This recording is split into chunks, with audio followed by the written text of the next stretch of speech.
Welcome to the Secrets of the Bible channel. Number 1. The Ophanim. The Ophanim may be the strangest angels in the Bible. Ophanim is the ancient Hebrew word for wheel. The singular is Ophanim.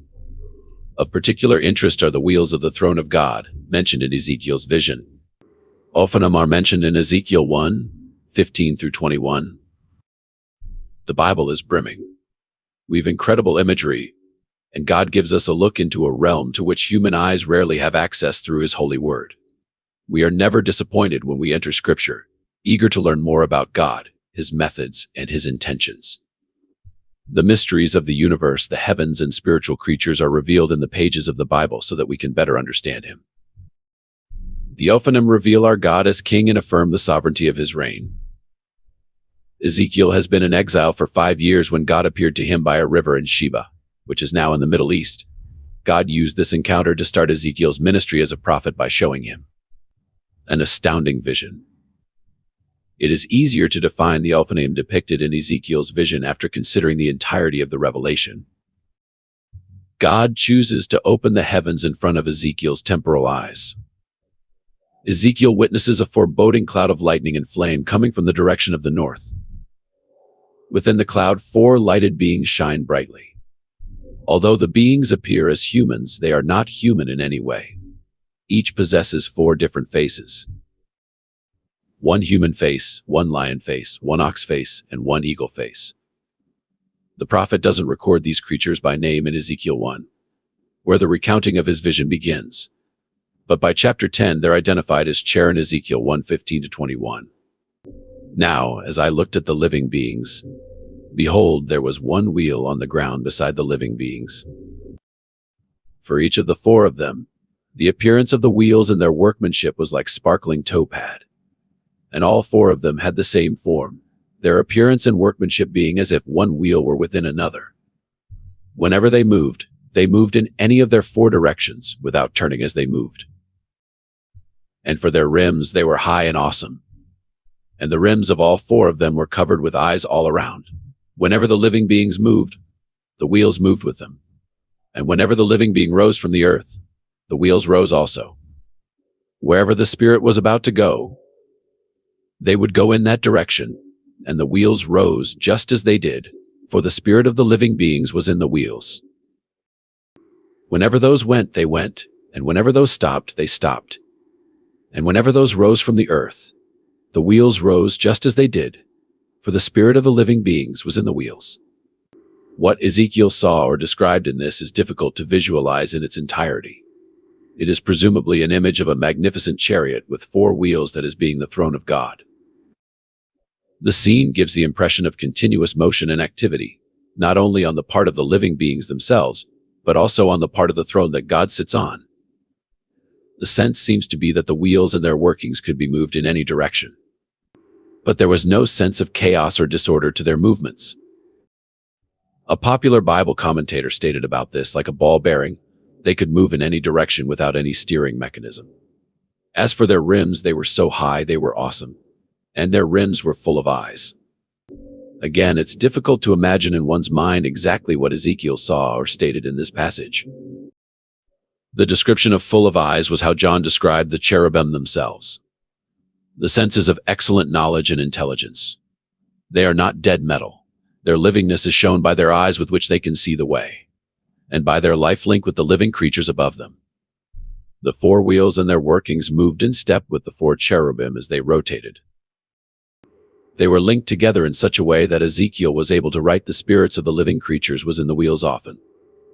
Him also mentioned similarly in Ezekiel 10:9-13.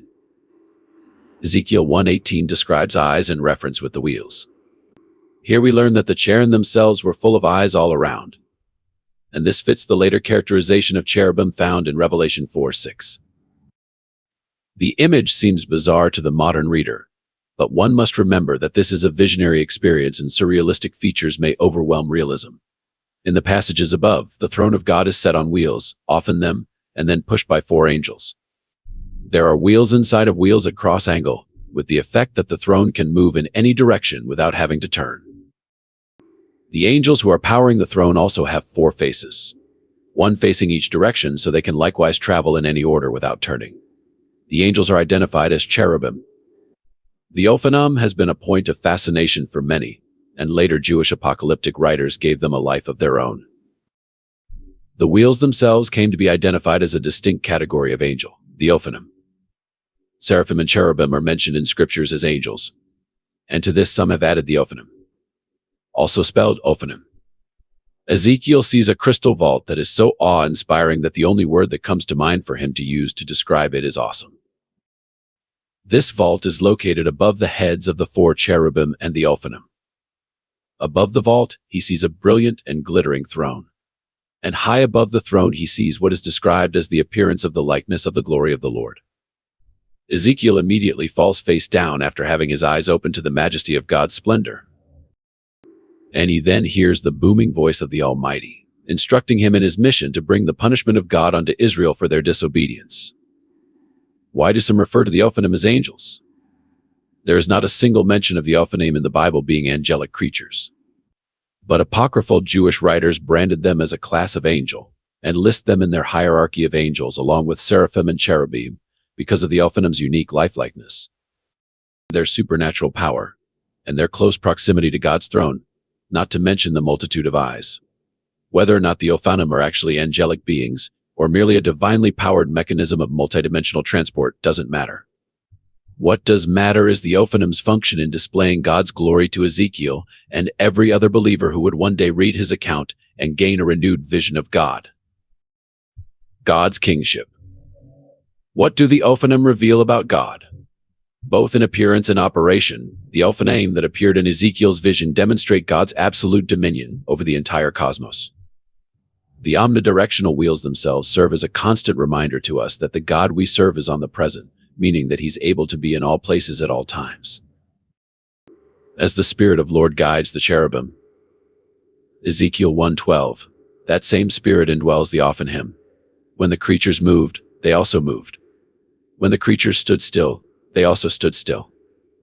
And when the creatures rose from the ground, the wheels rose along with them, because their spirit of the living creature was in the wheel. Ezekiel 120. This symbolic unity of submission displays God's supreme authority and right to rule and reign, his omnipotence, and the eyes that cover the wheels and the cherubim, a symbolic of God's omniscience. He is all-seeing, all-knowing. Why is it important for Christians to know about the supernatural realm? In Ephesians 6:12, we are told that our struggle is not against flesh. God desires believers to be aware of the world beyond what our temporal eyes can see, so that we in the Lord's mighty power can be prepared to take on whatever scheme the enemy has in store. Extremism is prevalent in today's society.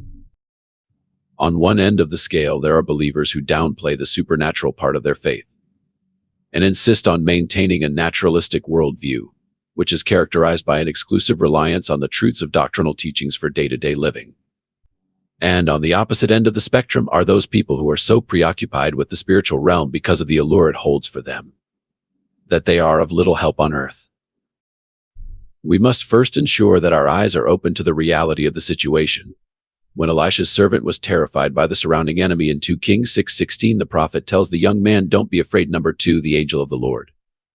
Who is this angel? There are numerous accounts of angels briefly manifesting themselves in the physical realm and making face-to-face appearances with people who God was actively working with at the time. These accounts can be found all throughout the Bible.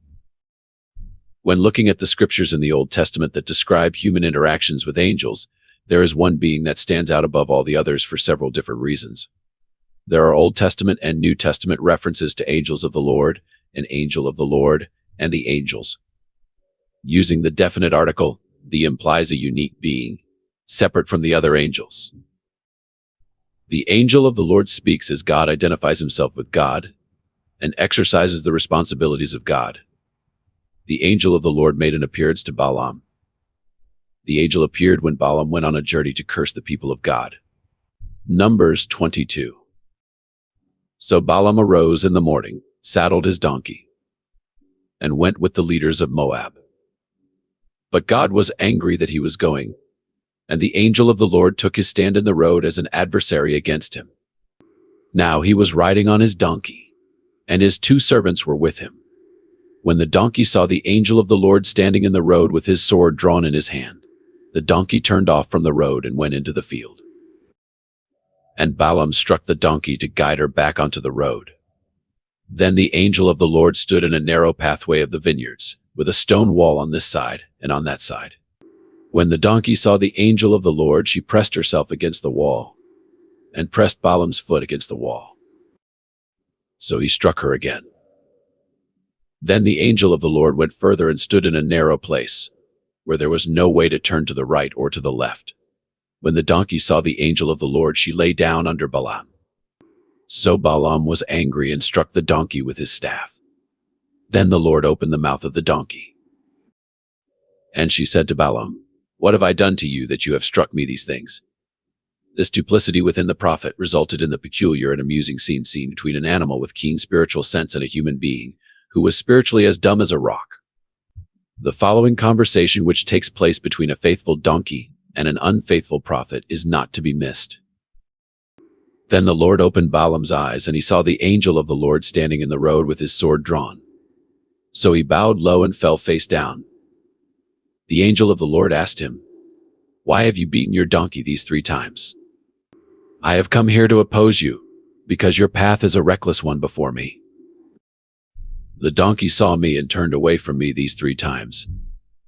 If it had not turned away, I would certainly have killed you by now, but I would have spared it." Balaam said to the angel of the Lord, "I have sinned. I did not realize you were standing in the road to oppose me. Now, if you are displeased, I will go back." The angel of the Lord said to Balaam, "Go with the men, but speak only what I tell you." So Balaam went with Balak's officials. Numbers 22:31-35. Finally, God opened Balaam's eyes to see the angel of the Lord who was blocking his path. As Balaam lay face down in worship, the Lord explained to the prophet that his dumb donkey had saved his life. The angel of the Lord had the ability and the authority to bring God's judgment against Balaam, and almost did. The donkey rescued the prophet from judgment. The angel of the Lord had a physical presence and communicated with Hagar in the same way that 2 people would communicate with one another. There is no indication that this was merely a spiritual impression or a voice carried on the breeze, in our opinion. The angel of the Lord was physically present with Hagar, and that person was present with them both at the same time. This is the very first time that the angel of the Lord is mentioned in the Holy Scriptures. It was not Noah, Enoch, or Abraham who saw him for the first time. The first person that the angel of the Lord appeared to was Hagar. The angel of the Lord told her to repent. If she changed her direction, there was an inherent promise: "Obey me, and I will protect you." The angel of the Lord found her there and comforted her, telling her to return to her mistress and giving her a prophecy concerning her son. In the New Testament, angels are mentioned numerous times, but the angel of the Lord does not appear after Christ's birth.